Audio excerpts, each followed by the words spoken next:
লাল লাল পাতলা ঝোল হচ্ছে সবাই একটু মনে ক্লিন করে ধুয়ে নিয়েছিলাম। সরিষা তেল দিয়ে মাংস রান্নার পরিমাণটাও বেশি লাগবে বের হয়েছে।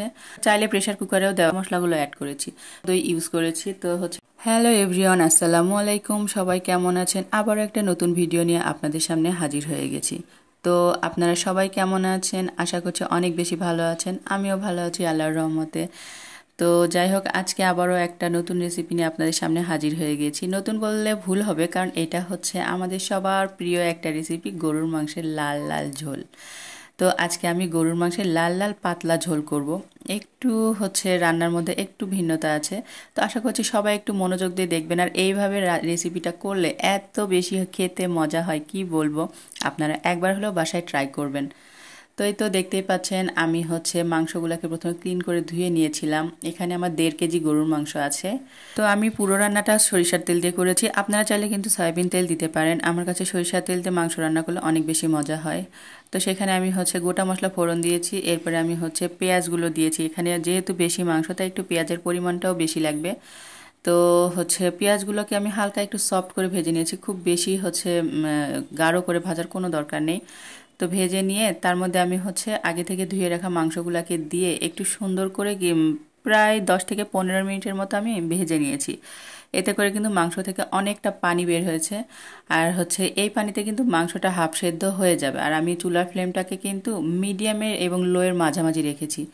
তো এইভাবে হচ্ছে রান্নাটা করলে অনেক বেশি ভালো হয়। তো যাই হোক, চাইলে প্রেশার কুকারেও দেওয়া যাবে। তো আজকে আমি আর প্রেশার কুকার ব্যবহার করলাম না। আমি হচ্ছে সাধারণভাবেই রান্না করলাম, গ্যাসে যেভাবে করে আর কি, আমি সেইভাবেই রান্না করলাম।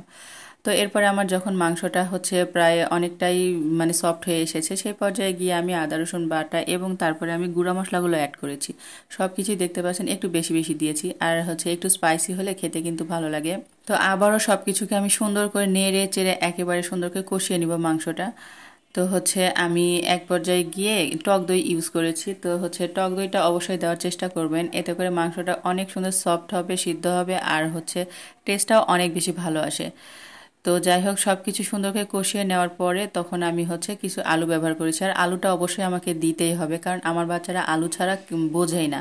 তো আলু মাংস সব কিছু আবারও সুন্দর করে কষিয়ে নিয়েছি। খুব ভালো করে কষিয়ে নিয়ে আমি এখানে হচ্ছে হাফ কাপের মতো পানি ইউজ করেছি।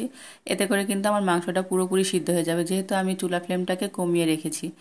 তো এভাবে আমি প্রায় অনেকক্ষণ রান্না করে নিয়েছি। এই পর্যায়ে গিয়ে আমি হচ্ছে ঝোলের জন্য পানি দিয়েছি। এবারে আমি কাঁচা মরিচ দিয়ে দিয়েছি, যেন সুন্দর একটা ফ্লেভার আসে আর হচ্ছে ঝালটাও ব্যালেন্স হয়। তারপরে আমি হচ্ছে বাগারের জন্য পেঁয়াজের বেরেস্তা করে বাগার দিয়েছি। এতে করে রান্নার টেস্টটা কিন্তু অনেক বেশি মজা হয়। শেষ পর্যায়ে আমি একটু গরম মশলা ব্যবহার করেছি। এই তো আমার রান্নার ফাইনাল লুক দেখুন, একদম লাল লাল পাতলা ঝোল।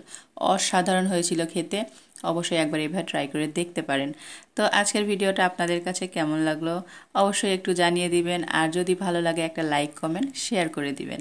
তো আজকের মতো আপনাদের কাছ থেকে বিদায় নিচ্ছি। সবাই অনেক বেশি ভালো থাকবেন। আল্লাহ হাফেজ, আসসালামু আলাইকুম।